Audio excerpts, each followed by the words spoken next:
We hear you, Sarah. We, the members of the National Education Association of the United States of America, are the voice of education professionals. Our work is fundamental to this nation, and we accept the profound trust that has been placed in us. We hear you, Sarah. Our mission is to advocate for education professionals and unite not only our members, but the entire nation to fulfill the promise of public education to prepare each and every student to succeed in this diverse and interdependent world. So we hear you, Sarah. And we hear the millions of students across this nation who are crying out for our help, for our love and for our compassion, for our commitment to see their humanity. They need us to advocate for a safe and inviting space for them to learn and to thrive, a place where they are valued and respected, where their curious spirits are recognized and nurtured. Yes, we hear you, Sarah. And we are here today to dig even deeper into our quest for racial justice in education, so you know that we know that you are inquisitive and that you are bold, and Sarah, that you are brilliant. Last year, we started our journey of awareness, beginning with defining institutional racism, those norms, policies, and practices that are structured into our political and economic and societal institutions that impose oppressive conditions and deny rights and equality based on race and ethnicity. At the PAL booth, which I'm sure you've all now visited, you can get an overview of the work that we've done over this past year, and we've also put together for you a curation of resources that are available to you as we continue our journey together. This year, as we have continued that journey, we took another step. Because you see, it's not just about eradicating institutional racism. We know what we want to get rid of. But we have to be able to articulate what we want for our students and for this country. What we want is racial justice in education. That's what we want.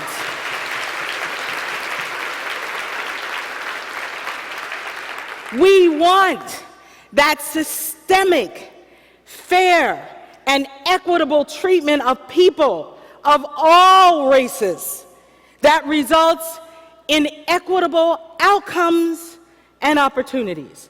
That's what we want. As we learned from each other's work across our state and local affiliates throughout this year, and between and among members and our partners, we began building our capacity, our knowledge and our tools and our resources to prepare our members and each other to lead. This past Tuesday and Wednesday, we gathered this incredible group of leaders from NCUEA and Washington and Nevada and Oregon and Maryland and Missouri and Minnesota and New Jersey and Vermont and Tennessee and Idaho and Colorado and Florida and Hawaii and Kansas and New Mexico and Ohio and Texas and Wisconsin. I know, it was fabulous. It was an incredible 2 days where we grew together and we learned together, and we did some deep reflections. We were all inspired by each other's stories of self and of others, and how we were courageously taking on racial justice for our students. We learned and we planned together so that we could lift each other up together.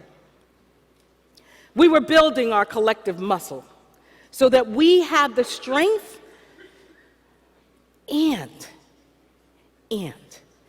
we have the endurance that we will absolutely need to stay true to this, a long-term commitment. Yesterday, Lily started us on our summit journey, leading with vision, by reminding us of the power of the use of self and how purposeful stories can help you unleash your voice. My archetype is sage. With ruler, I'm the exact opposite of Lily, which makes it fascinating and very interesting. And ruler is my close second. I think my ruler qualities, taking charge and managing complexities, began being imprinted on me as the middle child. That's me on the left. I was kind of cute with my hair, like, wasn't that cute? But this one is me right down there at the bottom. And I want you to take a look at how my sister's looking at me. That's my older sister. That gives you a sense of how my life went. So my older sister beat me up on a regular basis. So I'm not really quite sure why she indulged me and begrudgingly allowed me to practice on her as my student so I could achieve my dream of becoming a teacher. By the time I began unleashing my voice, my sage qualities kind of took over, finding insights and answers and gathering and synthesizing information. That part of my type served me well as I led my school district through the restructuring of our middle school. As local president, I didn't know that racial justice was union work.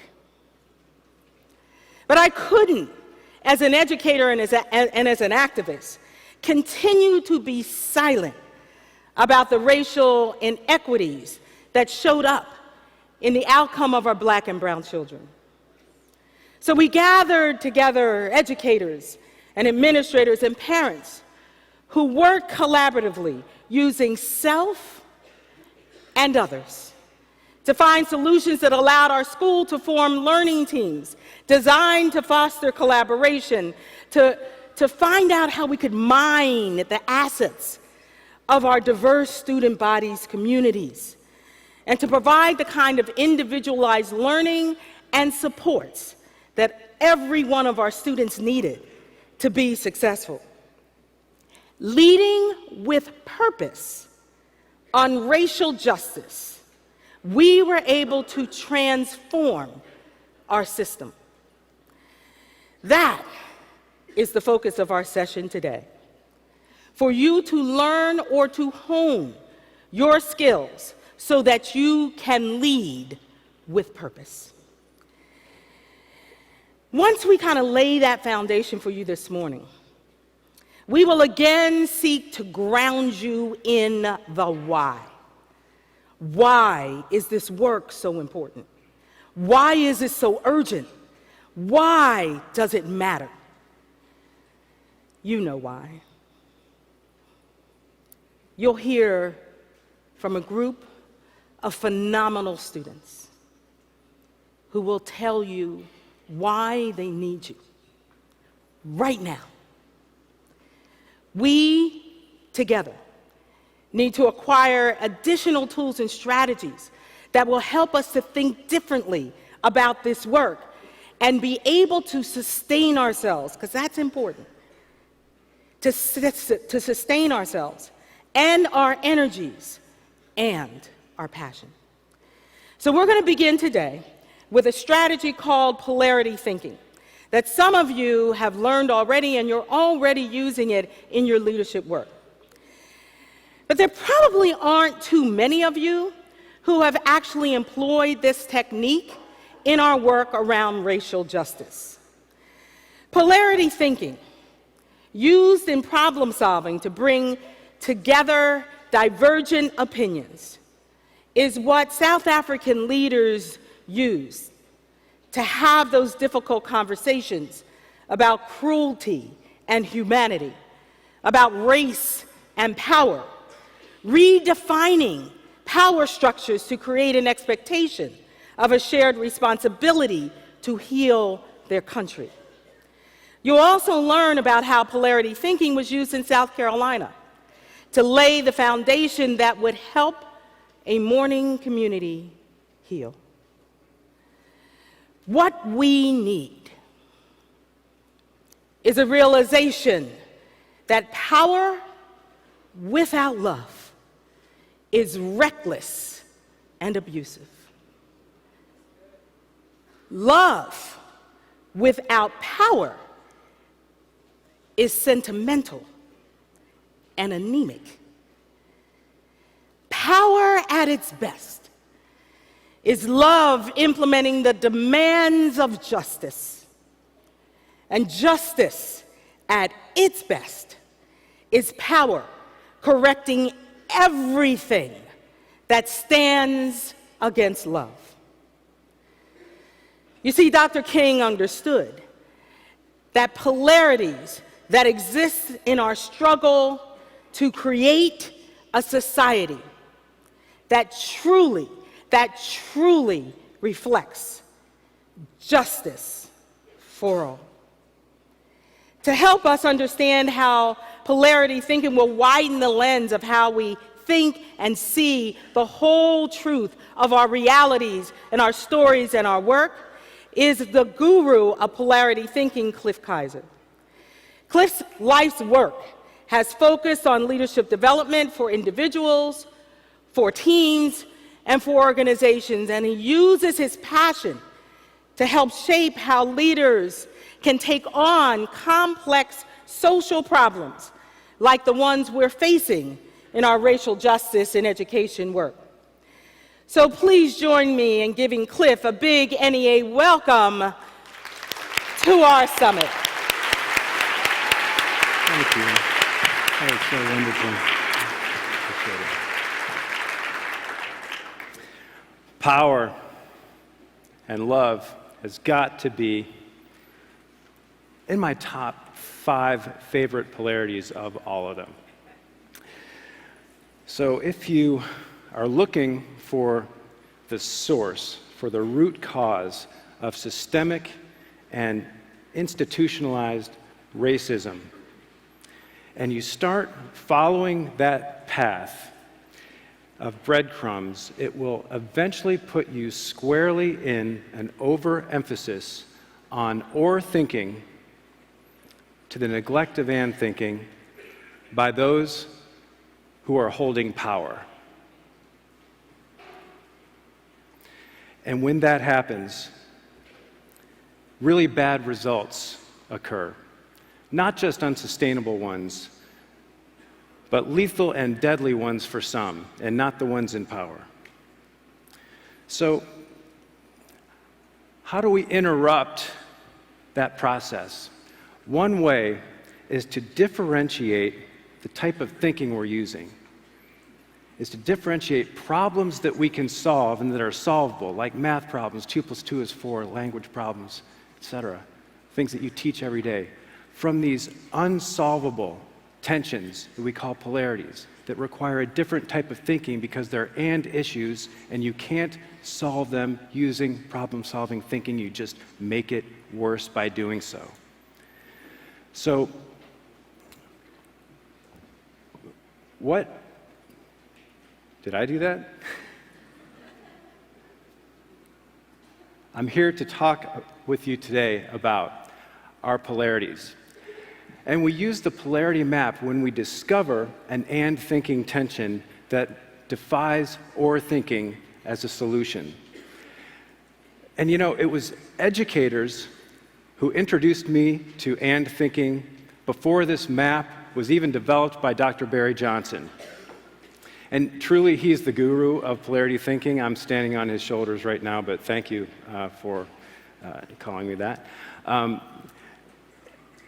Educators were using this implicitly with me when my own racism started showing up because of some misunderstandings about race and some assumptions about race and about my own white privilege that started to show up literally from the first day I learned I was white. And those messages were rooted in that white was here and black and brown was here. And I remember the day that it happened. I was riding my bike through my hometown of Wheaton, Illinois. I was about 7 years old, and it was summertime. And people were out in their front yards, and they got the sprinklers going and the little rubber pools and all that. And I spotted a boy with black skin. And I went over, and I got introduced. We started hanging out, and I started learning about him. And he was just so cool, because, I mean, he was different than me, and he was older than me, so he had instant cred.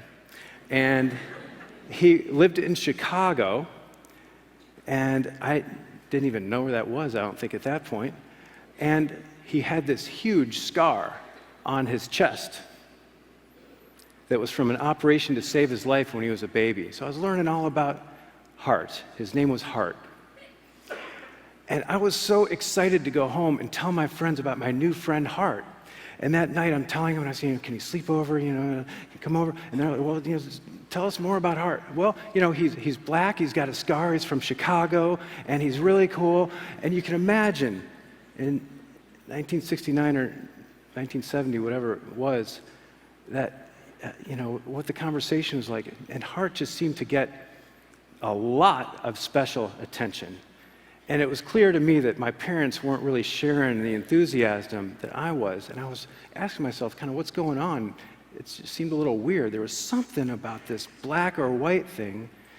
And the more questions I asked about, well, why, why this, why that, why can't it? Hart lives here, and we live here. And, why? Well, he's probably poor, and well, I guess that means, we're not. And so these messages about, it was just clear that it was probably better to be white, okay? And every message and all the messages after that just tended to reinforce that narrative about this. When a friend couldn't go to another friend's pool because he was black because their parents didn't want him to swim in it. I mean, all manner of injustices that were just normalized deviance over and over and over that told me this. And it was educators, before this map was even in existence, that helped me access and thinking to say, Cliff, no, it's not this. We're all equal. We all matter. We're all important. We all deserve respect. And interrupted my narrative that had been developed. And they did it from a place of power and love. They didn't make me a bad kid, but they held me accountable. They stopped it. They helped me to own it, and they helped me to change it. I don't think of my parents as bad people, or I don't think of myself as evil, or their parents, or my country. And when we see it, we need to stop it. We need to hold that power to stop it. We need to do it from a place of love, and we need to own and be accountable for that part of it we hold, and we need to work to change it. So I'm standing here, really, thanks to educators like you who taught me about and thinking when I was a student. And I'm hoping that this process can make these difficult conversations about race easier with this process that'll make it maybe just a little bit faster and better for you. So let's dive into what is a polarity, first of all, and how do they work. So a polarity is an interdependent pair, and these pairs are ongoing. You can't solve them by choosing a pole as a solution. And so one example that I usually start with is, which is better, inhale or exhale? Okay, isn't that interesting? You're laughing. When I'm in front of a really smart group of people, they actually try to figure it out, like engineers. They're really good problem solvers, right? So here's the thing about any polarity. There are two truths, and I'm not talking about alternative truths. There are two truths in every polarity.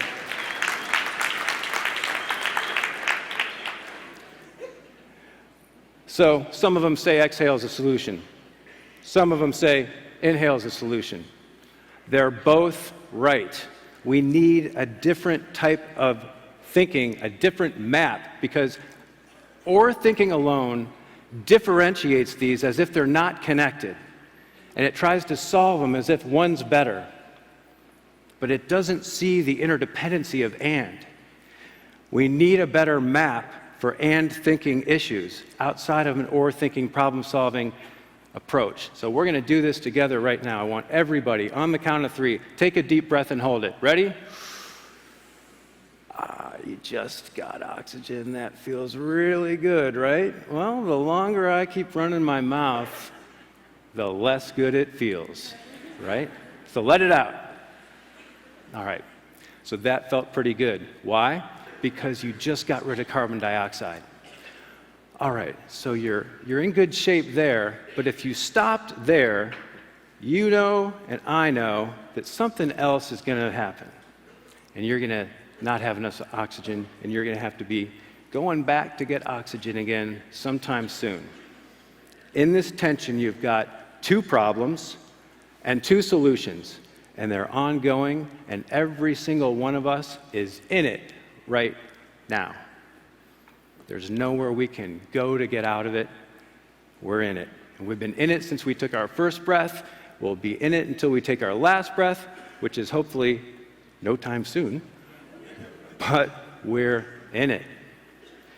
If we can leverage this tension, we're getting the best of both upsides, and that contributes to a higher purpose that both poles share. So whether you think inhale is better or exhale is better, at one level we can all agree it's a pretty good thing to live, right? And would like to avoid dying? Okay. If you understand how this tension works with inhale and exhale, then you understand how all polarities work. This is how you use the map. The predictability is there, the dynamic is there, they all work the same way. So you can plug in any polarity, as long as it's a polarity. Both poles need to be both neutral or both positive, and they need to be interdependent with one another. So do we focus on our differences or our commonalities? Yes, thank you.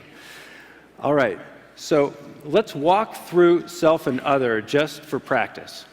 When we get the upside of self, and if we had more time, it'd be fun to map this out all together, but I'm just going to show you a couple items from each of the upsides and downsides. When we focus on ourselves, we take care of our needs, we focus on our strengths, and that's a great place to be because we've all got these unique strengths, and we learned about our archetypal strengths, and we need to bring them to bear. We also need to take care of our own needs. But if we over-focus on ourselves to the neglect of others, then we can be viewed as selfish or cruel. Well, that's not a good thing. And any strength taken to an extreme can become a weakness. So if you're experiencing weaknesses, sometimes it's other people who have strengths that compensate for our own. So we can also pay attention to other people's needs when we look at the upside of paying attention to others. But if we overemphasize paying attention to others to the neglect of ourselves, we know where that leads. And that's neglecting your needs. Now, who in their right mind would do that?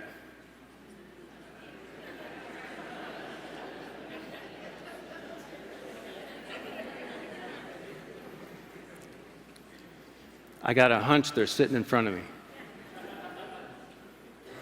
Anytime you over-focus or overemphasize a pole of any polarity to the neglect of its interdependent pair, you get the downside anytime, every time, over time, all the time. It's just how they work. So if you happen to favor the other pole, say for taking care of students and other people's needs, you got a heck of a lot of vulnerability for that thing right there. And my wish for you is to be careful. Take care of yourself. Your students will be better for it, and so will you. The higher purpose for self and other here, I just called thriving relationships, but you could plug any higher purpose into your map if you were building this map with someone else. So this is a wisdom organizing container, this polarity map. All of them are unique when you're building these maps with the key stakeholders that you're sharing the tension with.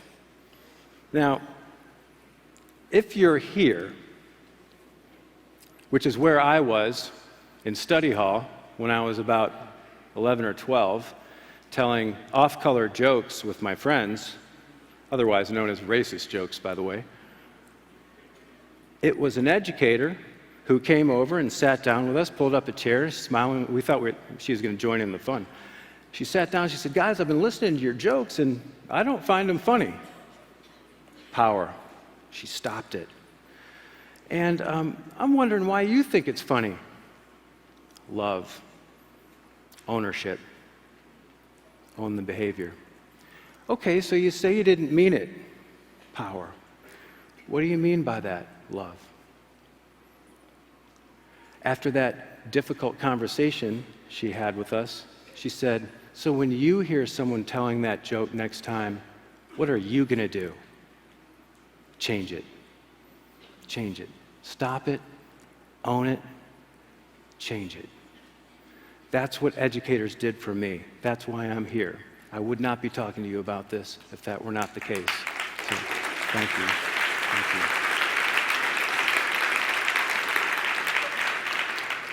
They interrupted my or thinking, and that wasn't the only time, by the way.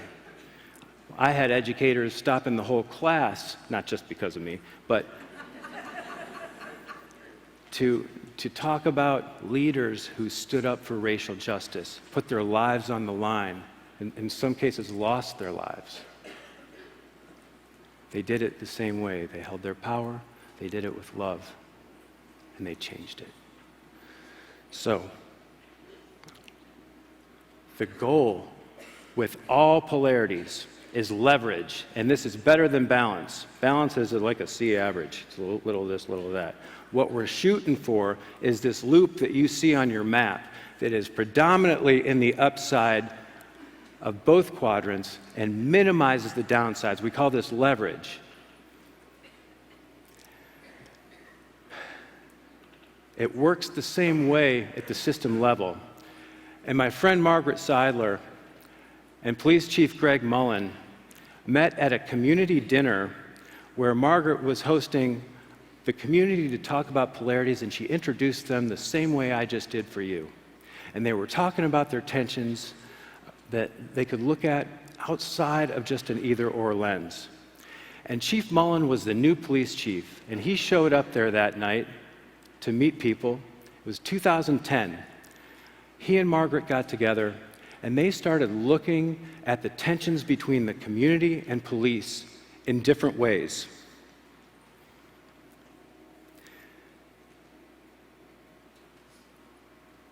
Last I checked, the tension between police and the community hadn't been solved.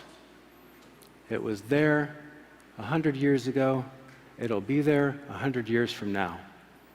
The question is, how well are we leveraging it?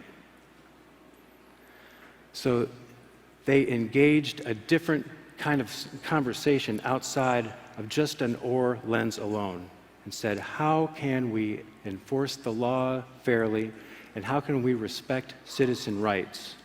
And they brought key stakeholders together to see these tensions as and tensions and to figure out how to do it better.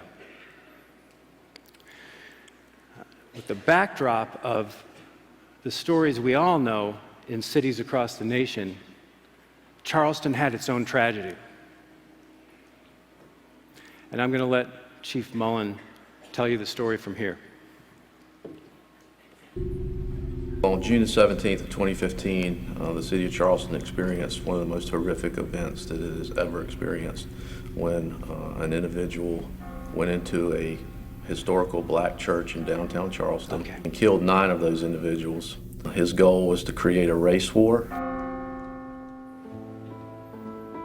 With all of the things that were going on around the country and the problems that the police and communities were having, and for us to have this situation, it had a lot of potential for bad things to happen. When they didn't, and when it became a unifying concept instead of a destroying and a disruptive concept, we had to do something to build on that. And over the past 9 years, the police department specifically had been working very hard to create trusting relationships within our community through all types of outreach. So that's kind of what created the Illumination Project. We had 22 facilitators from throughout the community volunteering their time to come to 33 listening sessions that we held. There were lots of people that gave us really raw and personal experiences that they have had with the police over their lives. Sometimes that's very difficult to sit and listen to. And I think at the same time, the understanding that the officers receive from that, and then having the officers be there to share some of their experiences, was a very, very powerful thing. We started to work with individuals and talk about who likes public safety, who wants public safety in your community, and everybody's raising their hands. And then you say, okay, well, who wants protection for their individual rights? Who wants to be free to go about your business and not live in a police state or not feel like that you're being held down? And everybody raises their hand. So, it's really easy to get to the point where people understand that both of those things are very important. I don't look at it as giving up power. I look at it as embracing my partners in the community. From an education standpoint, an educator could use it in their individual settings in classrooms. They could use it in groups of staff working to create projects or work through issues. It could be used for the entire district. It could be used in the entire community. So wherever you are seeing an issue that has tension, polarity thinking can be very, very positive.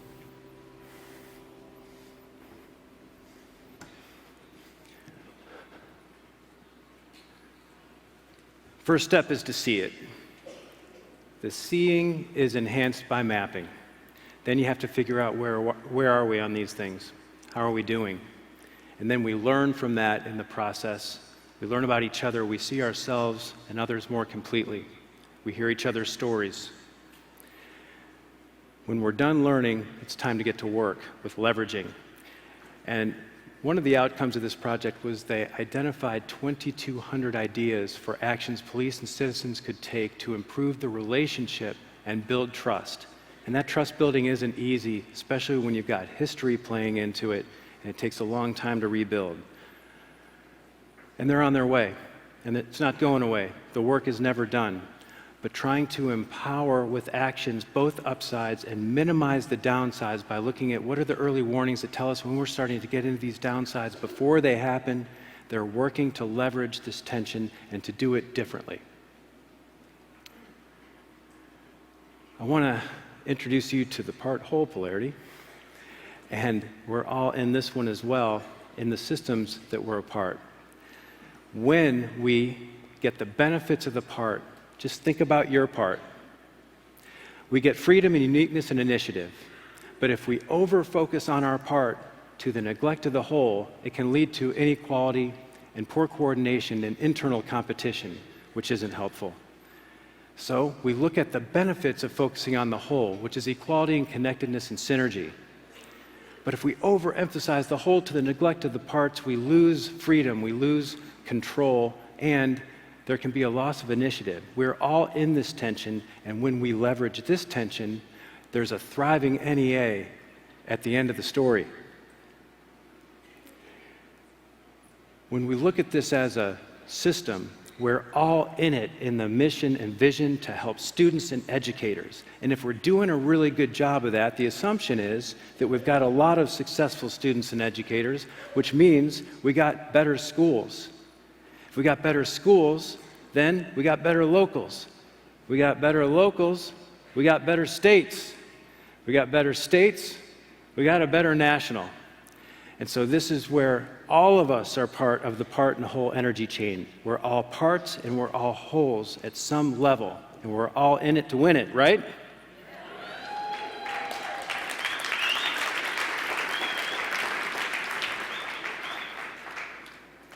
What is needed is a realization that power without love is reckless and abusive, and love without power is sentimental and anemic.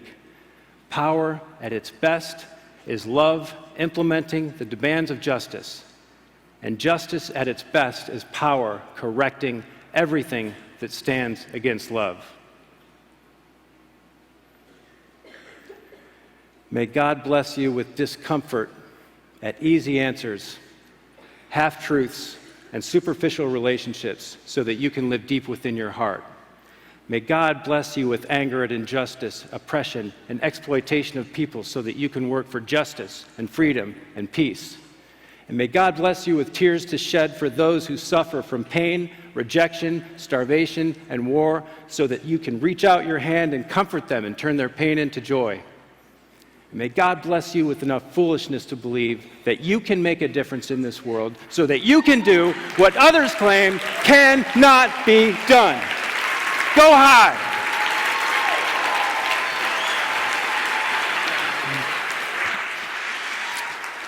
Yeah, give it up.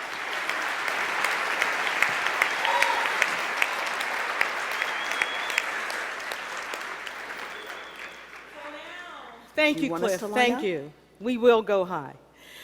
So now, as we think about how we maximize our love and power, the question always is, for what purpose? For what purpose? And we all know the answer to that question, don't we? It's for our babies who are coming to the stage right now. Give it up. Give it up.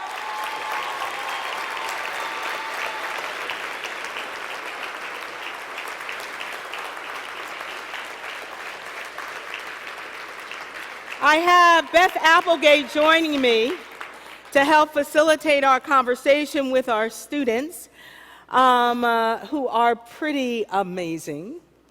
Beth, who is joining me, is best known for her work around LGBTQ issues and working with multiracial groups around equity and inclusion. And she teaches resistance and renewal. Is that something we need to learn about right now? Yeah. Resistance and renewal. Thank you, Beth, for joining us. Good morning. Thank you, Becky. Good morning, almost afternoon, NEA. Do I have Indiana in the house? Woo! All right, give it up, Hoosiers. So a mentor once told me that as a person of privilege in justice work, the moment I decide that I'm not the problem, I am the problem. Early in my career as an educator, I started out with some basic understandings of race and racism, and I assumed that was enough to make me an anti-racist educator. However, over the years of translating those anti-racist commitments into accountable pedagogy to make my classrooms, the campus, a more racially just place has been a very different story. Like Becky, my story type is a sage, and I realized that my values of being a lifelong learner and seeking to develop the use of myself in service to speaking truth to power supports me in my commitment to transform myself and my teaching and consulting methods to make them more anti-racist. This path requires me to continually cultivate my resilience, push through my white guilt toward accountable action for racial justice and inclusion. It requires me to stop being colorblind, because students of color, colleagues of color, friends of color, colorblind creates classrooms, schools, campuses, and a society that denies their negative racial experience. And it further, colorblindness rejects their cultural heritage, and it invalidates their unique experiences.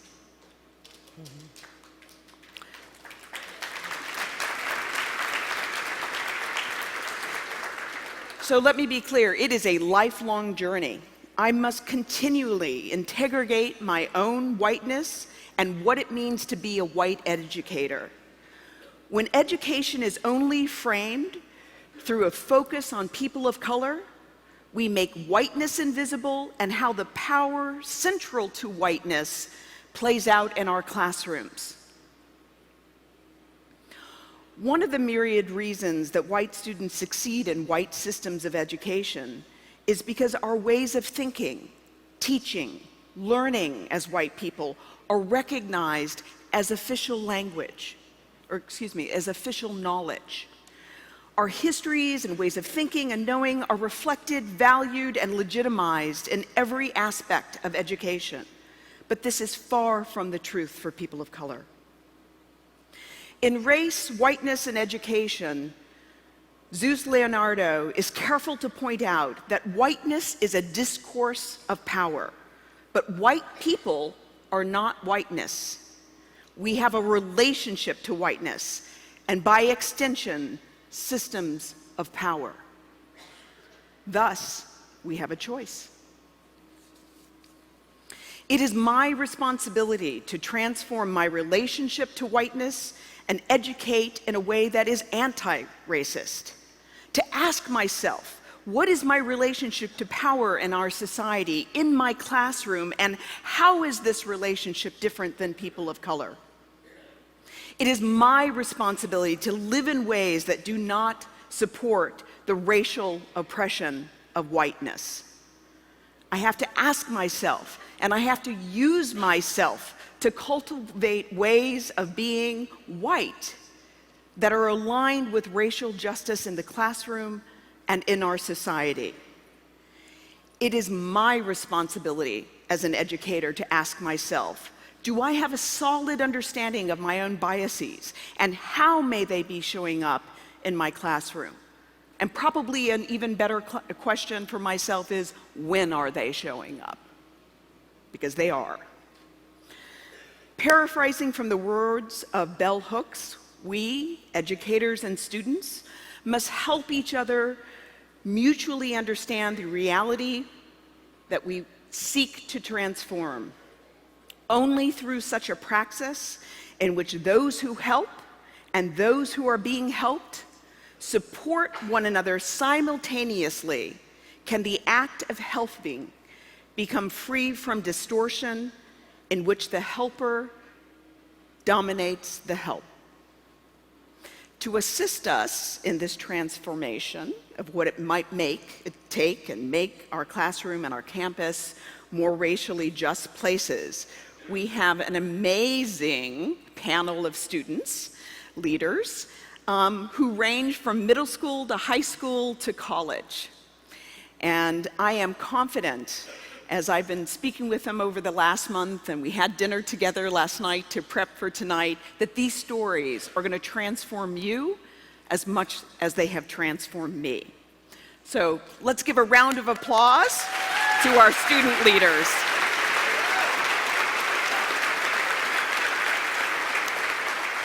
And Beth, let me tell them who they are. You may, please, We Becky. have with us Alfred Dudley III, a college junior from New York. And joining Alfred is Kayla Poer, a high school junior, and Emma Cannon, a high school senior from Indiana. And rounding out our panel, we have Daija Davis, an 8th grader. I know. And Cristina Toppin, a high school senior, both from Florida. Thank you, Becky. So I'm going to ask Caleb if you would kick us off in our discussion this morning. As we've been talking, you have shared the story about the impact of diversity in terms of educators in your life. Would you share a little bit more about that with us? First, I would like to say thank you so much to the NEA for allowing us to have this opportunity. This is truly amazing. Truly amazing.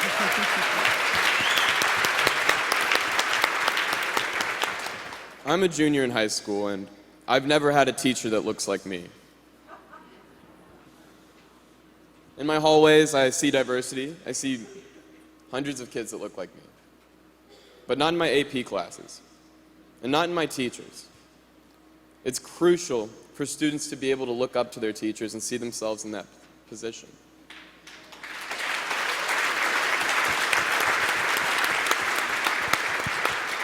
To be able to actively seek a role model and someone that looks like you as an educator, it's crucial. It is.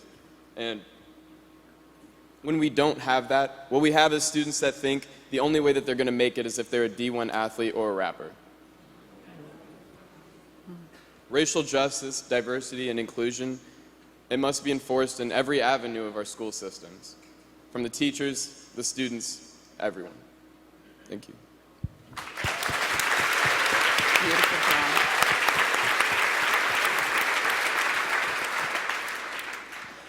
So, Cristina, can you talk to us a little bit about the impact of stigmas that surround you in your everyday life as a high school student, your interactions with the students as well as with your educators? Hello. I would also like to thank the NEA for having me. This is a great platform for my opinion, the rest of the students' opinion, and I hope you guys learn a lot from what we have to say. As Cliff was talking about earlier, polarity thinking, how more relevant could that be than the last presidential election? People refusing to see the whole truths has caused the conversation of the last presidential election to be shunned completely from classrooms. Students don't discuss it, teachers don't discuss it, but not my teacher, Miss Beth Eskin, in my English class. So we turned to the discussion one day on a particularly contentious morning, and we began to talk about Hillary Clinton. And despite your opinions on her, your political affiliations, the conversation turned to the stigma of female leaders. And I didn't feel compelled to speak up because of my political affiliations. I felt compelled to defend myself when one student and a couple students labeled her as robotic, unpersonal, stuff like that. Because I'm in Air Force Junior ROTC. I'm the cadet wing commander, so I am in a I am in a position of leadership, and I have been. And I recalled one moment when my vice wing commander and my executive officers, both basically my partners in crime, labeled me as aggressive. Yeah. By no means was I opposed to receiving critiques on my leadership, because we all know that we're imperfect. But that one word, aggressive, stuck with me. Now, the stigmas of female leaders, but not only female leaders, minority female leaders, that word aggressive has been labeled and put on us for too long. The stereotypes of angry black women or angry Hispanic women, too loud, too angry. With other leaders, white females, white males, they're seen as determined and not aggressive. So the danger in that thinking is that you are telling minority females, minority students, that in pursuing their goals, they are aggressive. and not determined, and that hinders their dreams.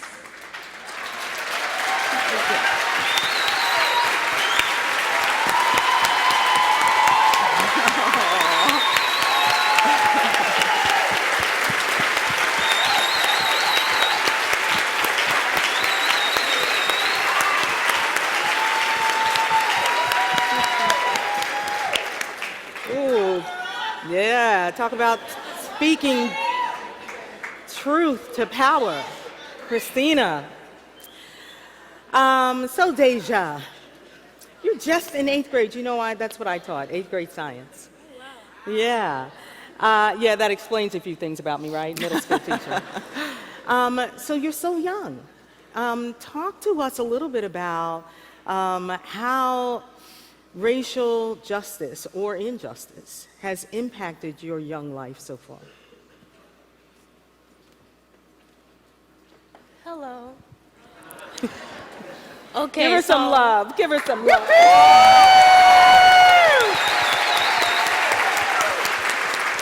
There's Grandma out there waving. There's Grandma.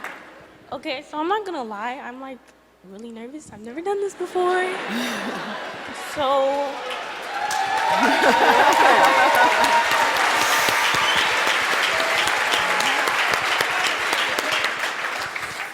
So how has racial injustice affected me in my young life? All my life, I've been from school to school. I mostly lived from Miami to Atlanta to Ocala. I've just been all over the place.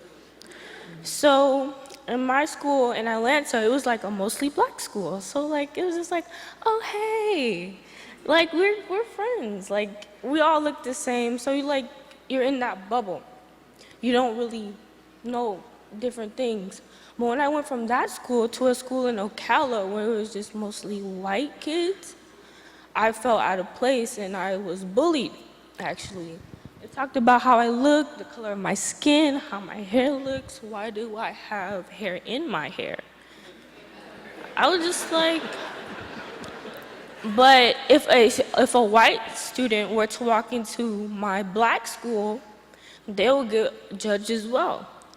So echoes of the past, injustices still ring true in the halls of my school and schools around the nation, where students are still judged based on their race and their religion.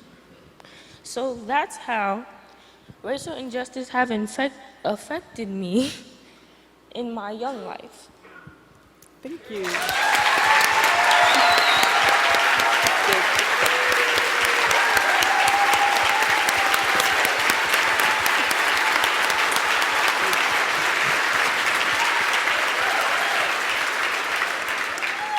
Beautiful, beautiful, Daija. Thank you. So Emma and Caleb and I actually hail, as I mentioned, from the state of Indiana. And in preparing for our session today, Emma and Caleb have talked to me about a situation that occurred in a high school that involved the Confederate flag. And so I wanted to ask Emma to tell us a little bit about that story, and then why, in terms of intersectionality, did the gay-straight alliance decide to stand side by side with students of color as they organized a student protest to get administrators and principals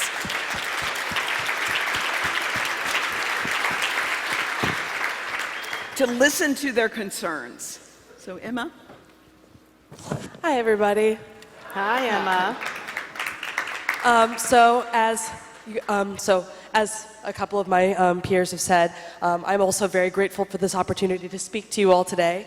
And as she might have hinted, I'm the president of my school's Gay Straight Alliance.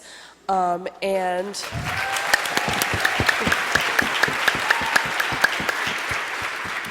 what actually occurred in our school's Confederate flag incident was, is anyone here familiar with the organization GLAAD? Is anyone? Okay, so they have GLAAD Spirit Day. It's basically a day against LGBT bullying. And it's a purple out. Everyone wears purple.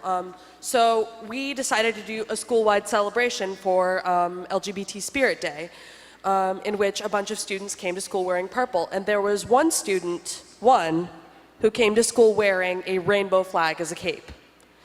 This is a normal occurrence, like at pride parades, of course. This student was wearing a rainbow flag as a cape. Now, for some reason, this genuinely upset a group of students from a certain demographic within our school.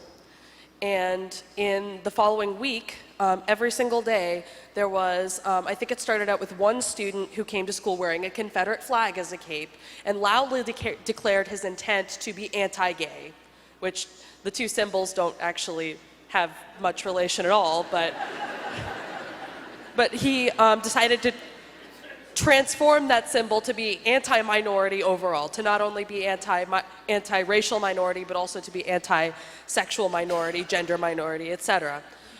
So this escalated, and many more students started coming to school wearing Confederate flags as capes, wearing it on their hats, wearing it on their sweatshirts. And of course, in the past, there had always been students who had worn this symbol on their hats and on their sweatshirts, but it was just getting to the point where it was getting ridiculous. Like, they were wearing it on their backpacks, they were wearing it everywhere, and their intent was anti-gay. And of course, anti-students of color. But this problem actually really united those two groups of students. And of course, there is intersection between the two groups of students. There are, of course, students of color who are also in the LGBT population. But this conflict really just united them together and really just created this sense of community. And when we all got together and we went to our school administration building for a protest to demand the removal of the Confederate flag from our schools, it was a combination of the two communities, and it was teachers, it was students, and it was students from all different sections of life. And we got together and we made a difference. And at the end of that meeting, where we were all making our voices heard, the school board director, she told us, and she read out loud this letter that was going to be sent out to parents the following day, in which they declared that because our voices were heard, she loudly declared that the Confederate flag was no longer, it was against our school district policy to be worn in any respect.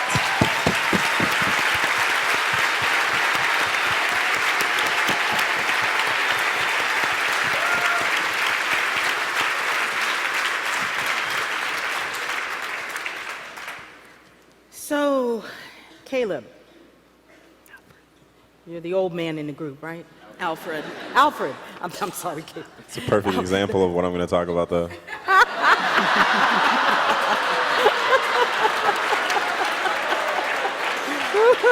We rehearsed that, by the way. Alfred Dudley III.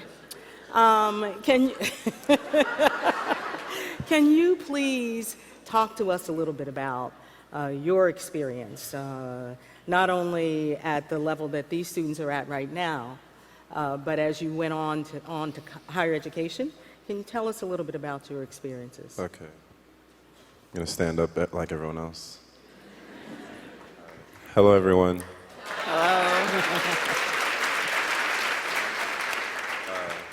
I'm going to thank my mom first. My mom's in the crowd. Teresa, where are ya?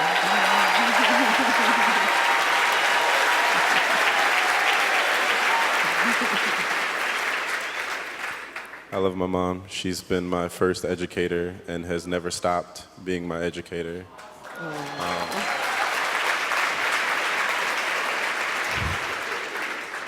I'm a bit nervous also, but Becky broke the tension for me.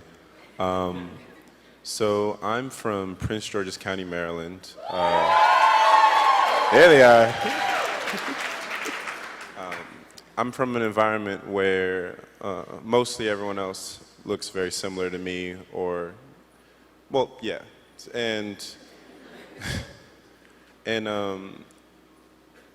going from a predominantly black community to a predominantly white community in New York in an institution of higher learning which is representative of progressive current intellectual trends was really interesting, but quickly became disheartening when I realized that nobody knew who this person was or the books that he had written, and how the education that I received from Between the World and Me by author Ta-Nehisi Coates informed my education.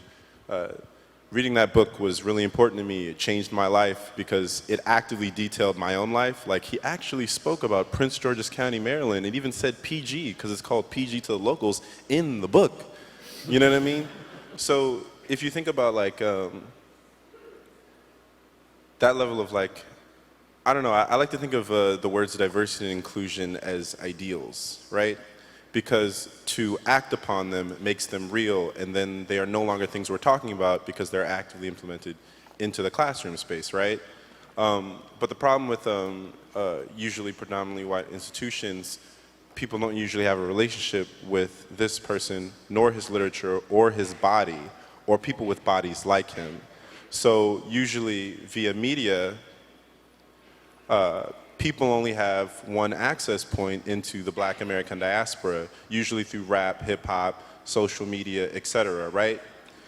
So I actively want to make art that informs and also provides some sort of visual commentary or connection between ideas. It's a terrible idea to do, but I love doing it. It's my favorite thing to do.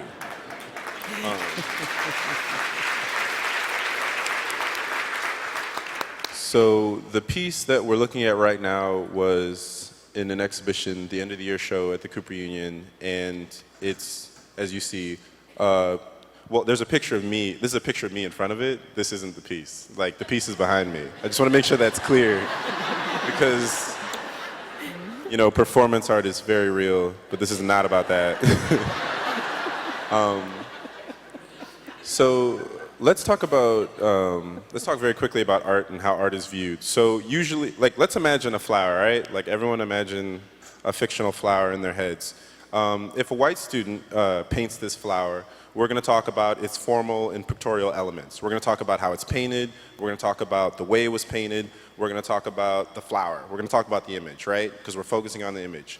Now, if a black person paints this flower, we recognize that it's a sunflower. Then we recognize that the flower is very close to this person's body because we recognize that the black body is charged, right? And I think that we should keep that in mind when we think about how we educate people, right? Because one student does one thing, right? Like the young student who walks in the classroom is a little rambunctious, is acting up, and we notice that he's white, but we deem him as adventurous, an explorer. Whereas I walk in a classroom, I've been the bad kid my entire life. Like, I talk too much, I draw too much, and I say too much. And much to my disadvantage in the classroom space, sorry. So what happened with this drawing is that I went into the classroom space desperately putting my identity and my body and my relationship with the Between the World and Me text on the line to engage with my classmates, to have a conversation on diversity and inclusion, to have a conversation on current intellectual trends. Not even intellectual trends, just things we need to talk about, right? And what happened was, funny thing enough, I got the white flower treatment. We started talking what it looks like. You know, we started talking like, ooh, this is drawn really nicely. It's a little crisp. And I didn't get the engagement that I needed or wanted, or the conversation and length, you know, just, I wasn't received in that space because there was no relationship with my body or where my mind was.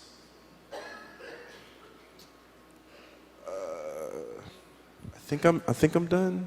I'm sorry. Like, I'm pretty sure there's no image after this one. Oh, there's that. But we're going to talk about this in a moment later. Okay. Just letting you all see it in advance. Thank you, everybody. Thank you.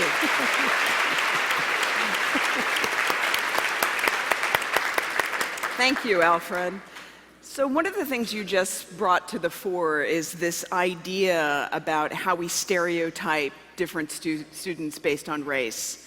So Alfred was speaking to this idea of a white student walks in and is seen by an educator as adventuresome or cheeky or smart. And sometimes when students of color show up with the exact same behavior, they end up in detention. An educator will think, gotta watch that one. And so Caleb, I'm wondering if you will share some of the story that you've shared with me about the school to prison pipeline and the impact on students of color when we're not aware of our implicit bias and our stereotypes. Thankfully, I've never been suspended or expelled from school. However, I am 3 times more likely to be suspended or expelled than my white counterparts. In most public schools, there's this thing called zero tolerance policy. Essentially what this is no matter the offense, the result will always be the same, suspension or expulsion. Zero tolerance is made for the school to prison pipeline, which is the transition from public school to the penitentiary. Caleb, lift your mic All up. too easy. Our out-of-school suspensions have doubled since the 1970s, despite juvenile crime going down. Zero tolerance does not make our schools safer. Rather, they promote exclusion and the ability to dance around conflict instead of facing it head-on. Yeah.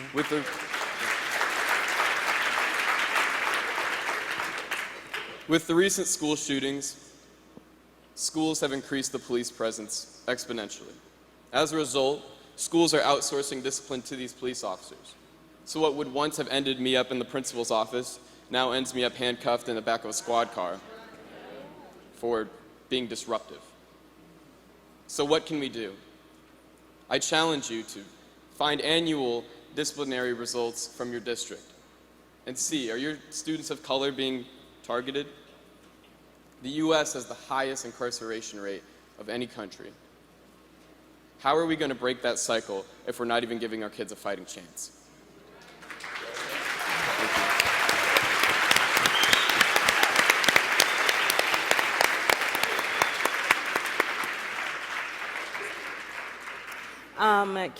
Caleb and Cristina are going to have to depart from us soon, so I want to give Cristina an opportunity to tell you what she needs from you. Mm-hmm. Hello again. As I said earlier, implicit bias, when you make minority students feel, not necessarily say outright, because I feel like we can all agree that, at least in my school, in my area, that, outright racism is less prevalent than passive-aggressive racism nowadays, implicit bias. When you make minority students, minority female leaders feel as if they cannot do it, as if they're aggressive, as if they're troublemakers, as Beth mentioned, they just completely tune out. They're not engaged in what you're teaching. They're not, engaged in the lessons you're teaching as well. So that basically feeds into the whole stereotypes. It's a self-fulfilling prophecy.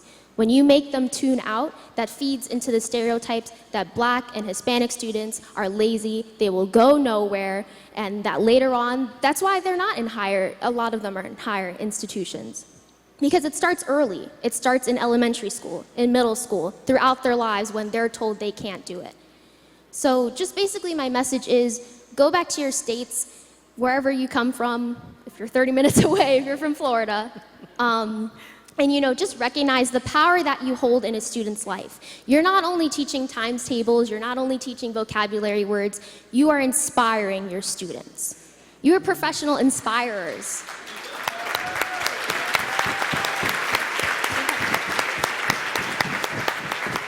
So while we must recognize our implicit bias, because everyone has implicit bias, again, you need to recognize the power you have in students' lives.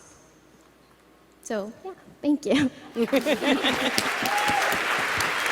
Sure. is not noon yet, so go ahead and say what you need to say.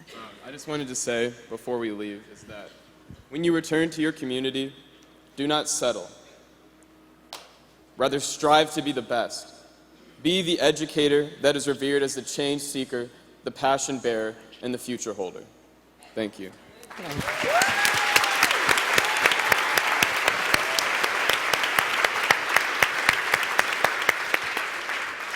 So we have a little more time with the rest of our students. We wave them goodbye. Yeah, give them love.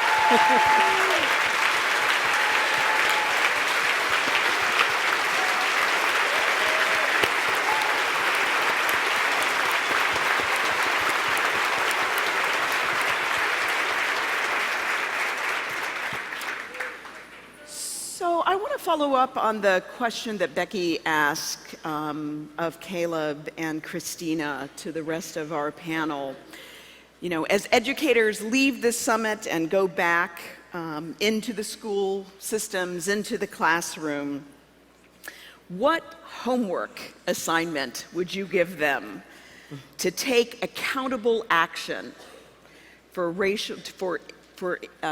helping to foster racial equity and inclusion? What I would say, what I want you guys to leave here with is to refrain from profiling people. That's what I would want you guys to do. And as in, like Cristina said, as an educator, you guys are our role models. You guys are basically like our second or third parents. Like, we're with you more than our family. We're with you 24/7. Sometimes it's cool, sometimes it's annoying.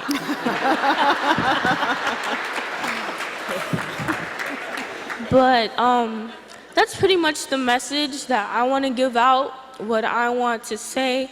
And that I just want you guys to open your eyes, because most of you guys just focus on bullying. Bullying isn't really, well, personally at my school, bullying isn't really an issue because everybody's is very diverse. Everybody has their different groups that they can be in, and there's mixed groups. And I mean, I just really want you guys to leave here with, like what I said, just refrain from profiling people, because you see one thing on the outside, like the phrase, don't judge a book by its cover. I don't want anybody to profile people because of what they look like. Like me, when people see me, I mean, like, I don't know what you guys think when you guys see me. Probably because I'm in this panel, you guys think, oh, she's very educated. But outside of this, because you guys are like, we're like family in here. You guys are very loving. You guys listen to us. And I'm like really thankful that my voice is being heard today.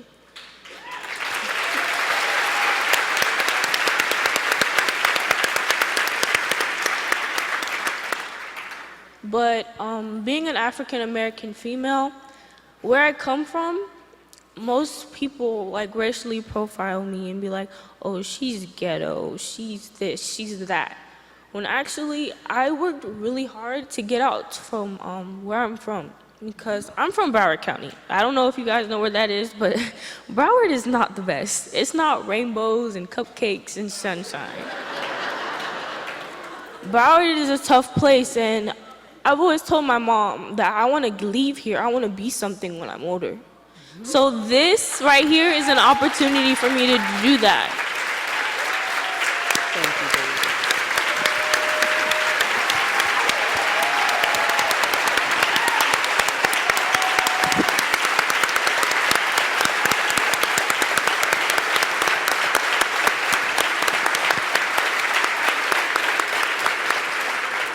Thank you, Daija. Thank you, Daija. Thank Emma? you.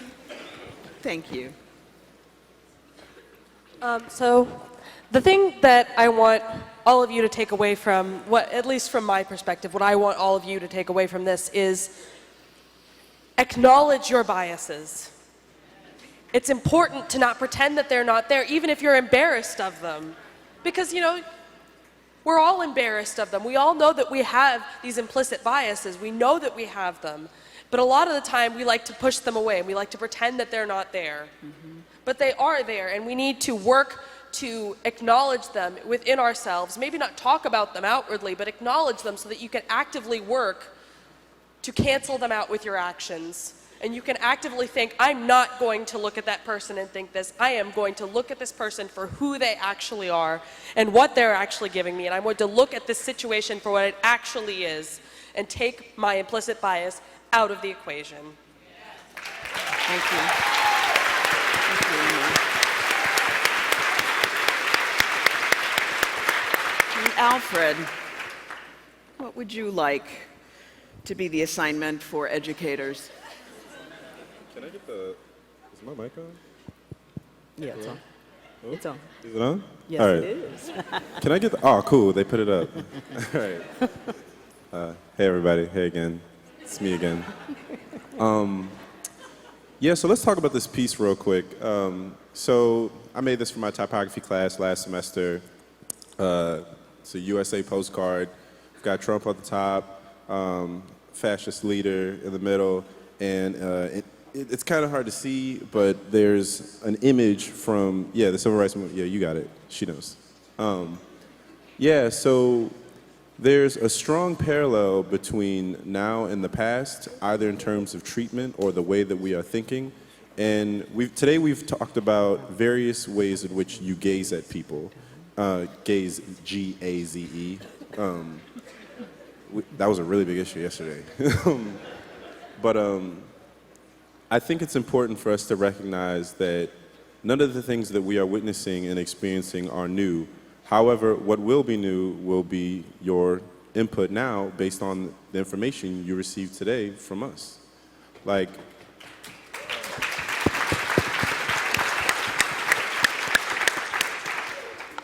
I really want to stress the fact that, like, the experiences that you receive will define how you act on a later date. Like, I read Between the World and Me and treated my own body different. So when you experience me, I'd like you to treat people with bodies either similar or different than mine, different also. And do more research. Doing research is good. Read more. Thank you.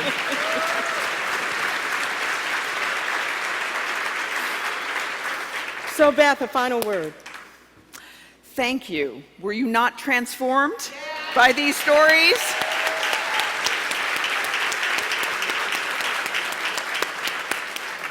Thank you very much. So, let me tell you something about these young people. Since the time we asked them to come and talk with you, they have been working, they have been writing, they have been reflecting, they've been talking with each other and with Beth and with our staff. They were so amazingly committed to having this opportunity on behalf of themselves and all of the millions of our students to talk to you. I have no doubt that NEA, you will not let them down. Give them a round of applause.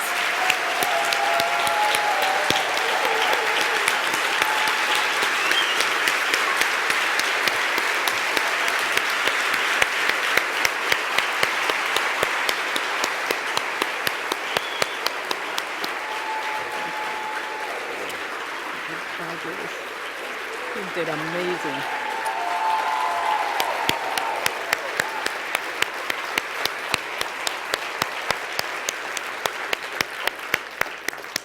Throughout the rest of this summer, you will have an opportunity to continue to hear student voices, like the video you saw yesterday and the one that you saw today.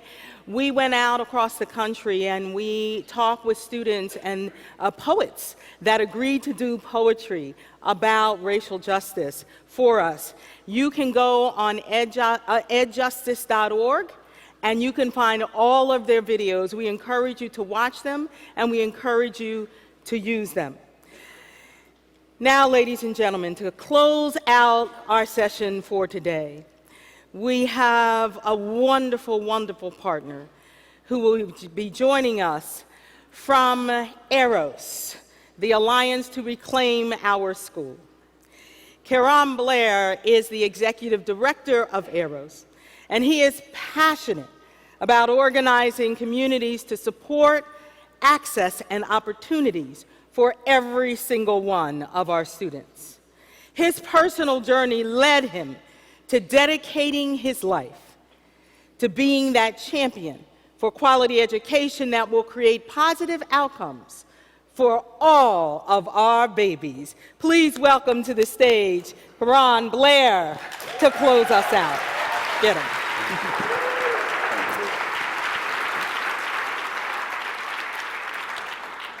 Is this thing on?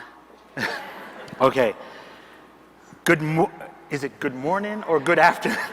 Good afternoon, NEA. So I'm happy to be here. Like, just very simply happy to be here. I don't experience a lot of happiness, so I just want to say that. I want to thank the leadership of the NEA for the invitation to be here with you. I want to thank Becky for your leadership in this area, in this organization, and being so both very gentle and yet so forceful about how we make sure that we have these kinds of discussion. It is a marvel to watch, actually. I want to thank Laura for making sure I got here and being comfortable. I also want to acknowledge the folks at the NEA I work most closely with: Seki, Nate, Aaron, Robin, Richard. Those are your folks, and they support the work of Eros in such an incredible way. And I want to acknowledge my dear friend who I drove here with, Braulio, who is an organizer at the NEA and helped me shape some of my thinking around this. So I want to talk about love. We've heard about it this morning, and it is perhaps the most talked about thing. None of us here have gotten where we are by escaping conversations about love. Do you love me? Do I love you? You know, have our hearts broken by love? And I want to talk about it because as the director of Eros, I run a coalition made up of 10 really large organizations, one of them being the NEA. And those organizations come together with educators and education professionals, parents and students to work together to forge a powerful vision of what public education should and can look like in this country. And so that work brings me into proximity with educators and education professionals all the time. And the thing I hear the most, perhaps, from educators is just how much they love their students. And that shaping, yes, and that shaping young minds and the future are the main reasons why folks got into the work of education. I was in Denver when we started some of this conversation around race and racism and educators. And it was in Denver that I first heard that, right? And the folks we were talking with said, but we love our students. And folks had a little bit of a hard time reconciling this idea of, I love my students. How then am I capable of this stuff you're talking about, racism and perpetuating racist ideology? And so it's a duality then, a polarity, if you will. Right? This tension between loving our students, loving the work we do, and yet somehow, sometimes finding ourselves as agents of a racist empire. And that's hard. It is a hard question to answer. It is a hard question to reconcile. And so we ask, is it possible that folks, some of the folks in this room who undoubtedly love their students can somehow be agents of a racist system? And the answer is yes. It is a hard pill to swallow, but the answer is yes. So we are confronted with this duality, so that to be racist or to perpetuate racist system, one does not, in fact, need to be evil or bigoted or mean. One does not even have to have bad intentions. One can walk into the classroom and into any situation with perhaps the best of intentions and leave having negative impact. I was talking to a trans student a couple years ago, and I did something or I said something that they found challenging, problematic. When confronted, I said, but that wasn't my intention, like, you know? And they said, I am less interested in your intent and more the impact. In that moment, I realized that love as sentimentalism was not enough. If you would have asked me, I would have said, but I love my trans brothers and sisters. I'm a gay man from the Caribbean. How could I not? I'm gay, I'm queer, I've fought for gay rights. How could I not? But I realized in that moment that good feelings about someone or something or a community did not stand in the way of me being an agent of an oppressive system. And I wrestled with that because that made me uncomfortable about who I thought I was and what I thought I was capable of doing. And so I want to talk about love, but not sentimental love. Sentimentalism is not enough to free us from the legacy of racism that is the great dis-ease of our American democracy. I want to talk about love as the cornerstone of revolution. Love as an act of resistance. Love as the ultimate act of courage. It is the love that pushes a mother to leave a young child in the island of Jamaica to move to America in search of a better life for her and her son. The mother sacrificed everything. The mother who boarded a plane with no money, no prospects for a job. That mother did something that did not feel good, but knew that it was the only way to forge a new future and a new situation. That mother, in search of economic security, risked all. And that mother put herself and her body in harm's way. That was my mother. I was 11 years old when she left Jamaica. I did not understand what was happening.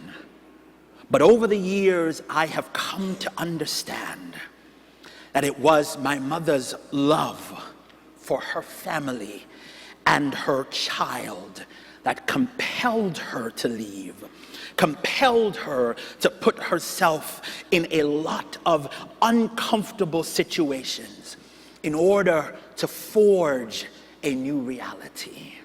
It is that love that brought me to this stage.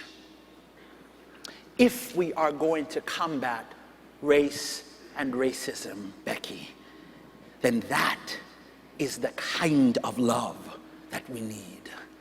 It is a mature kind of love. It is the love that Black folks have for America. A love that on one hand forces us to be deeply critical and on the other hand have great pride in this bastion of democracy.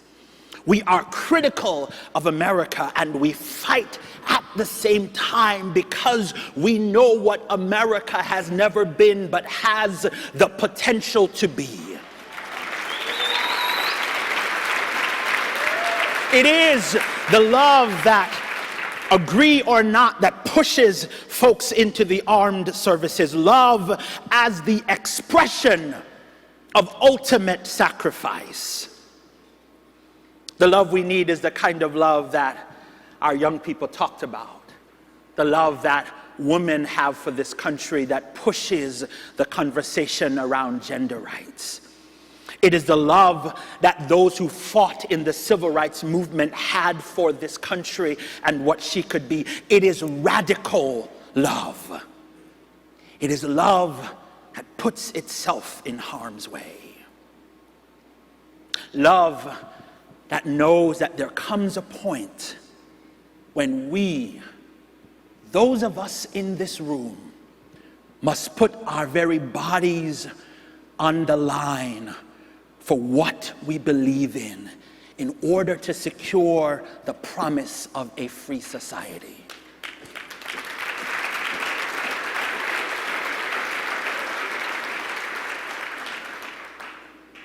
Cornel West says that justice is what love looks like in public. Sentimentalism is not enough. I have no doubt that when we think about our students and our classrooms, that a lot of good feelings come up. A lot of good intentions abound. But that is not enough to address the concerns that we heard from our students. Justice-seeking love is what is required. How then does that love show up in the fight for racial justice and the radical transformation of our country and our classrooms? It shows up by not being satisfied with the high number of black and brown bodies that end up in jail because of the school to prison pipeline. It is a commitment that your classroom will not be part of that pipeline. It is the refusal to say that I'm just here to teach. I didn't sign up to be an activist. It is being an activist.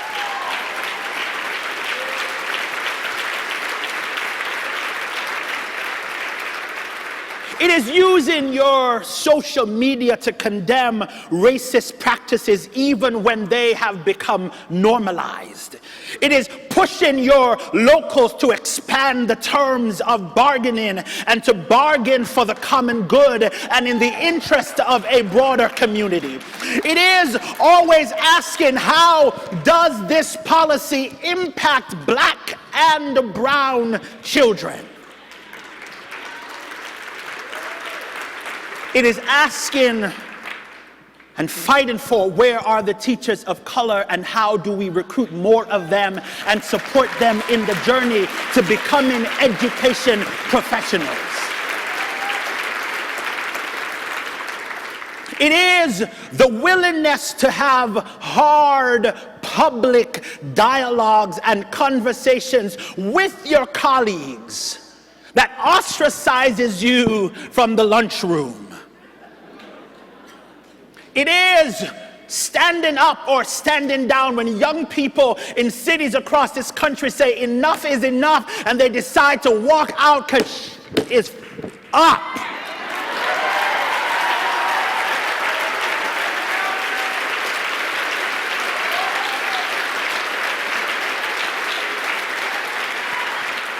What does it look like? It looks like putting our bodies in places that are inconvenient for us, but disrupt an oppressive system.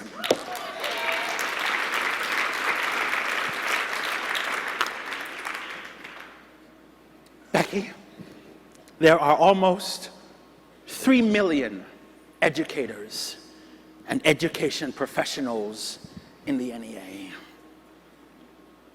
What if we got 100,000, 500,000? Hell, what if we got 1 million to sign up to be the avant-garde. Imagine if we got 1 million who said we will be the first line of defense. What if we got just 1 million of your 3 million who said we will be disciples of this new way? Imagine what we could be. Imagine where we could be. And so I want to talk to you about love, but not sentimental love, but love as an act of resistance. Long live the resistance. Thank you.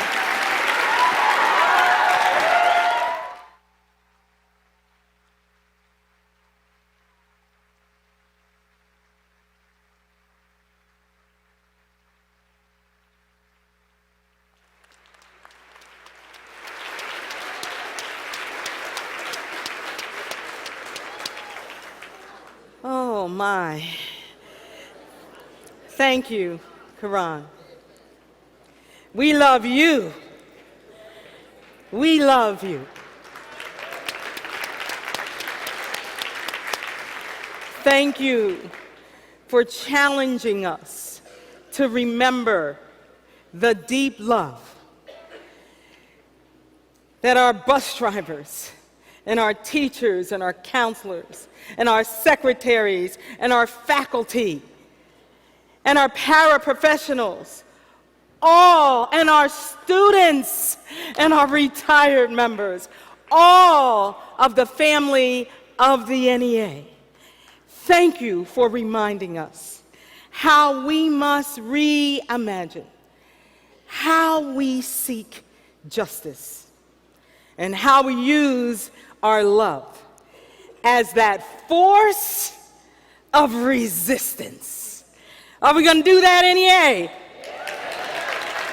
I have no doubt that we will disrupt this system, that we will be disciples of a new way, that when we are called on to face the challenge of whether or not we will, with righteous indignation, speak up when justice is in peril, stand up when the very foundation of our democracy is threatened, and rise up when the powerful and the privileged misuse, abuse, and wield their power to oppress and diminish and destroy.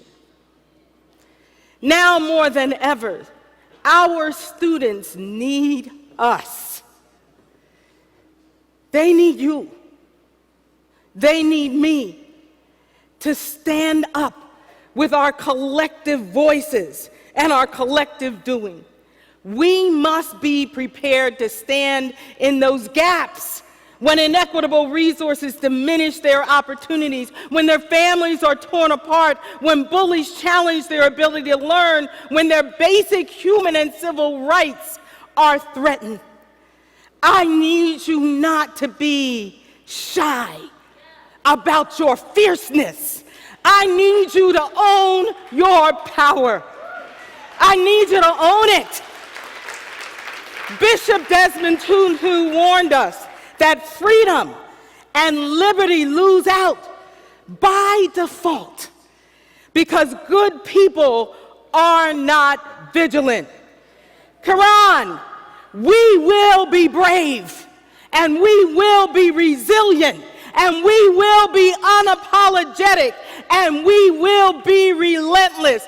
Students, we will use our power and our love to demand justice for you, for you, for you. NEA, we will be vigilant. We will be vigilant. We will be vigilant. Onward.